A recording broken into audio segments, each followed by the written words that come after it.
오늘 우리는 교회 창립 140주년을 맞이하게 되었습니다. 사도 바울이 데살로니가 교회를 통해서 주셨던 첫 번째 편지, 데살로니가 전서 1장 1절부터 10절까지 말씀을 통해서 우리 교회 공동체에게 하나님께서 주시는 뜻이 무엇인지 우리 함께 나누도록 하겠습니다. 데살로니가라고 하는 지역은 마게도냐 지역, 사도 바울이 2차 전도 여행 당시에 이제 바다를 건너서 첫 번째 도착한 그런 지역이죠.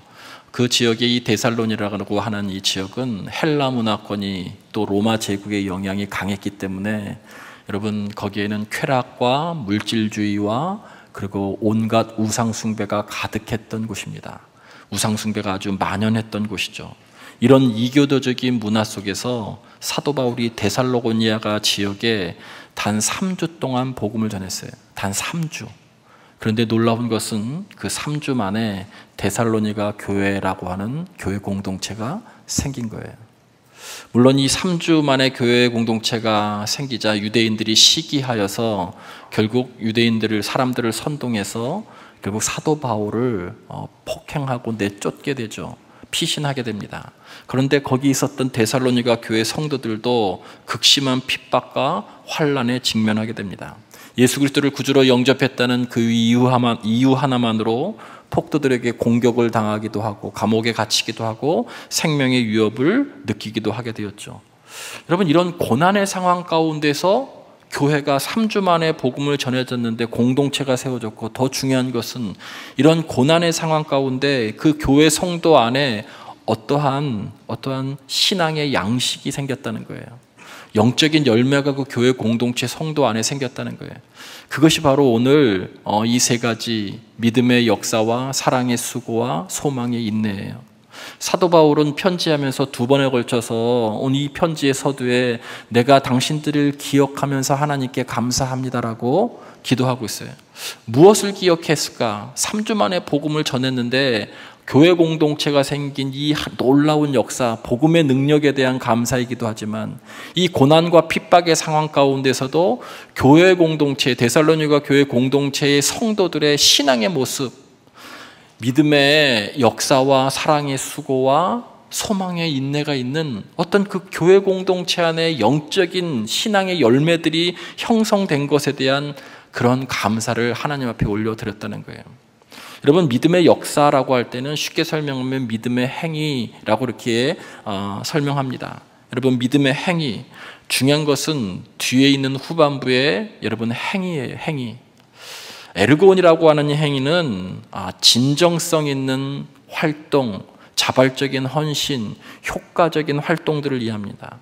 한마디로 얘기하면 이 믿음의 역사, 믿음의 행위라고 하는 것은 어떤 것이냐면 진정으로 우리들에게 믿음이 있다면, 진정한 믿음이 있는 곳에는 반드시 어떤 행위를 통해서 어떤 일이 일어난다는 거예요. 그것이 흔히 이야기하는 변화이죠. 영생의 삶을 얻게 되고 구원에 이르게 되고 우리의 모든 죄악의 삶들이 다 물러가고 성화의 삶으로 변화되는, 진정으로 믿음이 있으면 행위로 이어지고 그 행위로 통해서 삶의 공동체의 민족의 어떤 변화가 일어난다는 거예요. 데살로니가 교회 공동체가 고난받는 상황 가운데서도 성도들이 그런 것이 있었다는 거예요. 어떤 일이 일어났어요. 여러분, 그 믿음의 행위가 한마디로 이야기하면 뒤에 나오는 사랑의 수고입니다. 이 수고라고 하는 헬라어는 코포스라고 하는 건데 아주 심한 육체적인 노동을 이야기할 때 이 코포스라고 하는 단어를 씁니다. 그냥 단순한 섬김, 단순한 노동이 아니고요, 아주 육체적으로 피곤에 지쳐서 쓰러질 정도의 사랑의 수고가 그 교회 공동체 안에 핍박 중에 또 있었다는 거예요. 서로가 서로를 위해서 한 영혼을 사랑하는 마음으로 정말 아끼고 섬기고 사랑하는 사랑의 수고가 있었다는 거예요. 아이를 낳은 부모님이, 특히 어머님이 밤잠을 설쳐가면서 이 생명을 지켜내기 위해서 먹이고 입히고 재우는 그러한 엄청난 수고를 이야기할 때 바로 코포스라고 하는 단어예요. 여러분, 핍박이 가해지면 나 살기도 바빠요. 환경이 어려워지면 남을 돌아볼 겨를이 없어요. 그런데도 불구하고 데살로니가 교회는 사랑의 수고가 있었다는 거예요. 마지막에 그 교회 공동체는 소망의 인내가 있었어요. 인내라고 하는 것은 휴퍼모네라고 하는 헬라어의 단어인데, 여러분 그냥 단순히 그냥 참는 것을 의미하는 것이 아니라 무엇이 있기 때문에 참는 거예요. 그 무엇이 뭐냐면 소망이에요. 이 소망이 뭐냐면 하나님의 나라예요. 그들은 하나님의 나라가 죄악으로 가득했었던 이 데살로니가 지역에 복음이 들어와서 하나님이 통치하는, 그래서 악습이 물러가고 우상숭배가 물러가고 인권유린이 물러가고 하나님이 원치 않는 문화들이 다 물러가는 그러한 소망을 가지고 있었어요. 하나님 나라에 대한 소망이죠. 우리 주 예수 그리스도께서 다시 오심과 그를 통해서 이루어질 영원한 하나님 나라의 소망이 그들에게 있었어요. 그 소망이 있었기 때문에 핍박과 환난을 견뎌냈고, 그리고 결국 그 교회는 성장했어요. 여러분, 이것이 데살로니가 교회 성도들의 신앙의 양식이었어요. 여러분, 그리고 신앙의 전통이 되었던 것이죠. 여러분, 전통이라고 하는 것은 한 공동체나 한 집단이 과거에 만들어진 전승된 문화, 사상, 행동 양식이 후대에 전해지는 것을 전통이라고 그래요. 140년의 전통, 그러면 우리 선배님들이 이 교회를 세울 때의 그 역사적인 배경과 그 위에서 하셨던 일들이 지금 우리들에게도 이어진다는 얘기예요. 무엇인가 지금 신앙의 양식, 문화, 교리, 이런 것들이 계속 이어져 내려오고 있다는 거예요. 여러분, 그래서 C.S. 루이스라고 하는 신학자는 전통은 우리의 사고와 행위를 점검할 수 있는 도구다라고 그렇게 이야기했어요. 전통을 잘 보면, 우리 교회 전통은 이런 것이지라고 이렇게 얘기하면 과연 지금은 그 전통이 살아있는가라고 묻게 된다는 거예요. 우리 교회에 어떤 전통이, 좋은 전통이 있었다면, 여러분 지금 140년이 지나서 그 좋은 전통이 지금 우리에게도 유효한가라고 하는 것을 묻게 되는 도구라고 하는 거예요. 여러분, 그 전통이 뭔지 아시나요? 여러분, 그래서 오늘 오후예배 역사 특강을 들으셔야 돼요. 특별히 우리 교회에 새롭게 나오신 분들은, 여러분 우리 교회의 정체성, 신앙의 전통, 이것을 위해서 3주 동안, 여러분 제가 젊은이 교회에도 요구했어요. 목사님, 3주 내내 젊은이들도 이 교회의 전통을 알아야 됩니다. 그때 뭐 정해진 것이 있어서 마지막 주에는 본당에서 다 같이 좀 해보겠습니다라고 얘기해서 마지막 주에는 다 같이 드려요. 오늘 오후 예배, 그 다음 주에 이르기까지 우리 교회 처음, 그래서 우리 교회 역사, 전통을 모르시는 분들은, 또 기존에 알고 계신 분들도 오후 예배에 다 참여하셔서 우리 교회의 역사 특강을 들으셔서 교회의 정체성과 우리의 신앙의 정체성을 다시 한번 점검할 수 있게 되기를 주의 이름으로 간절히 축원을 드립니다. 설교를 그만하려고 그래요. 아멘이 이거밖에 안 나와서 안 오시겠다는 건데 다시 하겠습니다. 끝까지 해보려고 그래요. 제가 오늘은 교회 창립 140주년을 맞아서 제가 끝까지 해보겠습니다. 여러분 오후 예배에 참석하셔서 역사 특강을 통해서 여러분 우리 교회의 신앙의 전통이 무엇인지, 그리고 그것이 어떻게 계승되어 왔고 지금도 있는지 여러분 점검할 수 있는 시간이 되기를 주의 이름으로 간절히 축원을 드립니다. 예. 아멘 하신 분들은 다 참여하십시오. 예. 여러분, 교회 창립을 맞은 우리 교회 공동체가 데살로니가 교회 공동체에 있었던 이 신앙의 전통은 우리들에게도 있어야 되는 것입니다. 이 세 가지가 여전히 우리들에게 있는지 점검해 볼 필요가 있어요. 여러분, 우리에게 믿음의 역사가 있습니까? 여러분, 그냥 지적인 동의가 아니고요, 오늘 말씀처럼, 오늘 성경에 나와 있는 말씀처럼 복음의 능력은 말에 있는 것이 아니라고 이야기했어요. 복음의 능력은 결국 변화에 있는 거예요. 복음이 전파되는 그 곳에는요, 무언가 어떤 일이, 믿음의 행위가 있을 때 어떤 일이 반드시 일어나게 돼 있어요. 진정한 믿음이 있으면 어떤 일이 일어나는데 그것이 결국 여러분 변화이죠. 개인 구원과 사회 구원을 이루게 되는. 그리고 그 믿음의 그 행위는 반드시 사랑의 수고가 있는 것이죠. 우리 교회에 사랑의 수고가 있습니까? 헌신이 있습니까? 여러분, 쇠퇴하는 교회일수록 사랑에 기초한 수고가 없습니다. 제가 정동지일교회 청빙을 받고 나서 교회 부임하기 전에 3번에서 목회 마지막 마무리를 하고 있을 때 우리 교회 어떤 원로 장로님께서 저를 찾아오셔서 차담을 나누는데 그분이 다른 것보다 단 한 가지를 저에게 부탁하시더라고요. 목사님, 우리 교회는 다른 교회에 비해서 역사도 길고 성도들도 많고 재정도 그래도 있는 편입니다. 그런데 한 가지 약점은 시간이 점점 지날수록 헌신하는 것, 사랑에 수고하는 것을 다른 방식으로 하려고 하는, 그냥 몸의 헌신은 거의 보이지 않는 것이 큰 문제입니다. 그러니 목사님, 이것을 꼭 회복시켜 주십시오 라고 저에게 아주 강력하게 이야기하셨어요. 여러분, 쇠퇴하는 교회는 사랑의 수고가 없습니다. 몸으로 헌신하려고 하시지 않죠. 예수 그리스도는 당신의 몸을 찢어서 피 흘려서 우리를 구원하셨는데 우리는 몸의 헌신을 하려고 하지 않죠. 몸의 헌신 대신 다른 방식으로 하려고 하죠. 그것을 대체하려고 하죠. 그리고 또 우리가 수고하는 것, 사역을 하는 것, 교사를 하든 어떤 일의 사역을, 교회에서 사역을 하는 것, 하나님 나라를 위해서 일하는 그 수고하는 모든 헌신이 대가에 기초한 것인지 은혜에 기초한 것인지를 물어야 돼요. 내가 칭찬받기 위해서, 주목받기 위해서, 어떤 대가를 원해서 이런 헌신을 하는 것인지, 아니면 예수 그리스도의 십자가의 보혈의 공로에 그 은혜에 감사하는 그 은혜의 기초에서 내가 지금 이 사역을 감당하고 있는지를 묻게 하는 것이 우리에게 사랑의 수고가 있는가라고 하는 거예요. 사도 바울은 서신 여러 곳에서 이 사랑의 수고는 십자가의 사랑에 근거한다고 분명히 밝히고 있어요. 여러분, 우리에게 마지막으로 소망의 인내가 있습니까? 하나님 나라가 우리의 가정과 우리의 자녀와 우리의 삶의 자리에, 교회와 이 나라 이민족과 열방 위에 하나님이 통치하시는 그 하나님 나라가 정말 이루어지기를 우리가 정말 소망하고 있습니까? 여러분, 그것 때문에 우리가 지금의 환경을 이겨내고 참아내고 있습니까? 소망의 인내가 있느냐고 묻고 있는 거예요. 이 데살로니가 교회의 신앙의 양식이, 전통은 우리 교회의 신앙의 양식과 전통이 되어야 됩니다. 그래서 성경에서 이것을 우리들에게 강조하고 있어요. 140년 전 1885년 4월 5일 부활절 아침에 하나님의 복음을 들고 목숨을 걸고 조선 땅에 첫 발을 내디딘 아펜젤로 선교사님을 기억해야 됩니다.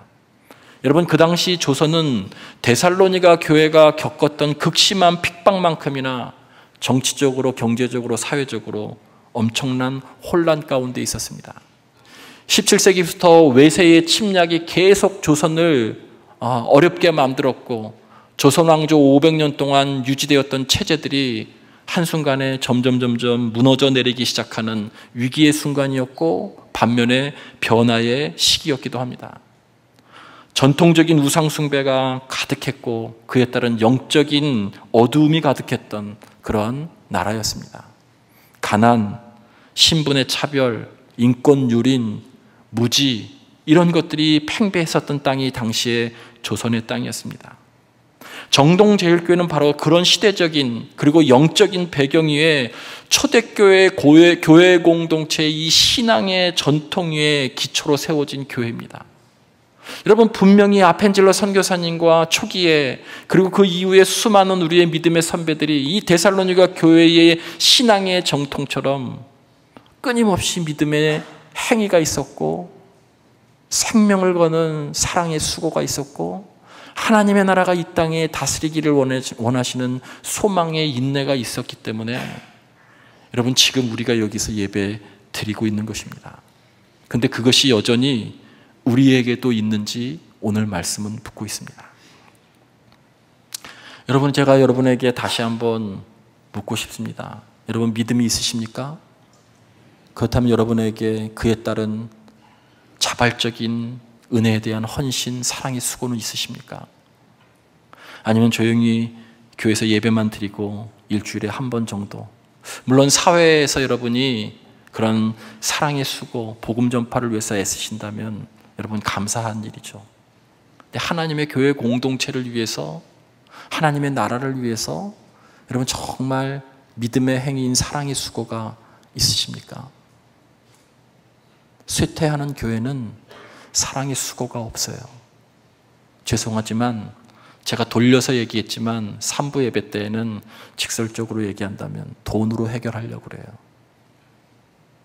모든 헌신을 돈으로 해결하려고 그래요. 지금은 이렇게 많이 모여서 예배 드리는 것 같지만 순간 무너질 수 있어요. 여러분, 오늘 본문 말씀에 보면 이 5절 말씀에 이렇게 데살로니가 교회가 믿음의 행위와 사랑의 수고와 그리고 소망의 인내의 신앙의 전통을 가지면서 핍박 중에도 교회가 성장할 수 있었던 그 원인에 대해서 5절은 이렇게 말씀합니다. 우리 복음이 너희에게 말로만 이른 것이 아니라 오직 능력과 성령과 큰 확신으로 된 것입니다. 핍박 가운데에서도 이렇게 데살로니가 교회에 아주 훌륭한 신앙의 전통이 생겨진 이유는 복음의 능력, 성령의 능력과 큰 확신 때문이라는 거예요. 정동제일교회가 그렇게 혼란스러운 상황 가운데서도 영적인 어두움 가운데서도 140년 동안 끊임없이 신앙의 전통을 지켜오면서 이 자리에 있었던 이유는 다른 것이 아니라 오직 성령의 능력과 큰 확신으로 된 것입니다. 6절에는 뭐라고 말씀하고 있냐면 이것이 있었기 때문에 환난 중에도 기쁨을 빼앗기지 않았다고 얘기해요. 환난 중에도 어떤 환경 중에도 기쁨을 빼앗기지 않는 그 힘은 무엇이냐면 오직 성령의 능력과 큰 확신.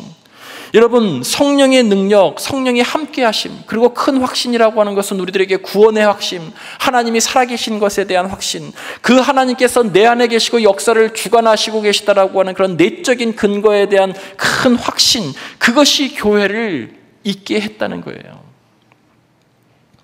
여러분, 이것이 우리 교회의 전통이자 우리 교회가 있게 한 힘인 것이죠.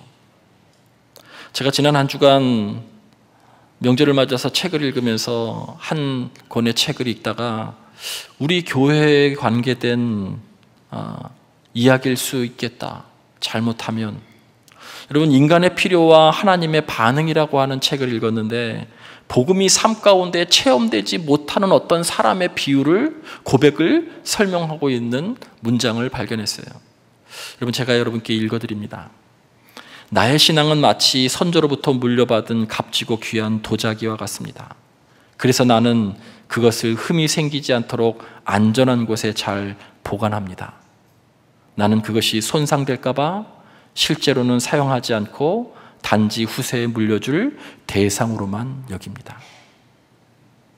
하나님께서 우리들에게 주셨던 믿음이라고 하는 것이 어떤 행위도 없고 어떤 사랑의 수고도 없고 소망의 인내도 없고 그냥 귀한 도자기처럼 여겨져서 아무것도 하지 않고 복음을 체험하는 삶도 살아보지 못하고 그냥 귀한 도자기 어디에다가 보관하고 흠 생기지 않도록 그냥 바라만 보는 지적인 동의에만 그치는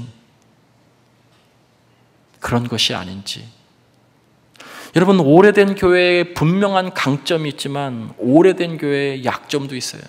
오래된 교회가 강점으로 늘 살아나려면 이 신앙의 좋은 신앙의 전통이 계속 계승되어지고 그것이 전통으로 계속 이어지는, 본질을 추구하면서 계속 이어지는 거예요. 그러나 오래된 교회의 가장 약점은 시간이 오래됐기 때문에 변질될 수 있다는 거예요. 변질돼도 잘 느끼지 못할 수 있다는 것이죠. 복음의 능력이 우리의 삶 가운데 나타나지 않는 거예요. 복음의 능력이 우리 삶 가운데 나타나지 않고 사랑의 수고가 우리에게 없는 거예요. 우리 삶에 복음의 능력이, 성령의 능력이 나타나고 있습니까? 우리 자신에게 복음의 능력에 대한 충만한 확신이 있습니까? 우리 자신에게 예수 그리스도의 피 묻은 십자가의 보혈에 여러분 은총이 여러분에게 정말 있습니까? 그렇다면 데살로니가 교회의 이 세 가지 신앙의 양식이 저와 여러분에게도 반드시 있어야 될 줄 믿습니다. 그것을 회복할 수 있게 되기를 간절히 바랍니다. 세상의 많은 데이터들이 교회는 이제 더 이상 시간이 지나면 지날수록 나락에 빠지고 점점 축소될 것이고 약해질 것이다라고 이야기합니다. 여러분, 수가 그렇게 중요한 것은 아니죠. 이런 비관적인 전망이 있다 할지라도 우리에게 여전히 이 신앙 전통이, 우리들에게 신앙의 전통이 있다고 한다면, 우리 교회 공동체에 성령의 능력과 우리에게 큰 확신이 있다고 한다면, 우리들에게 믿음의 행위와 사랑의 수고와 소망의 인내가 분명히 있다고 한다면, 우리 교회는 주님 다시 오실 날까지 충분히 영광스럽게 주님의 사역을 끝까지 감당할 수 있을 줄 믿습니다.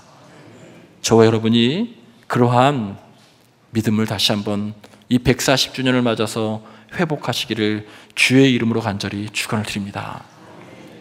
1885년 10월 11일은 아펜젤러 선교사님께서 조선 땅에서 처음 외국인과 한국 사람들과 함께 성찬식을 집례한 날입니다.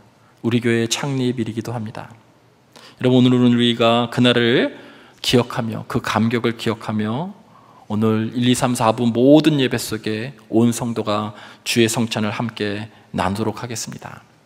나누기 전에 간단하게 성찬의 의미를 여러분과 좀 나누고 싶습니다. 작년 세계 성찬주일 때도 드렸던 말씀인데, 이것은 성찬을 받을 때 너무나도 중요하기 때문에 여러분 간단히 말씀을 나눕니다.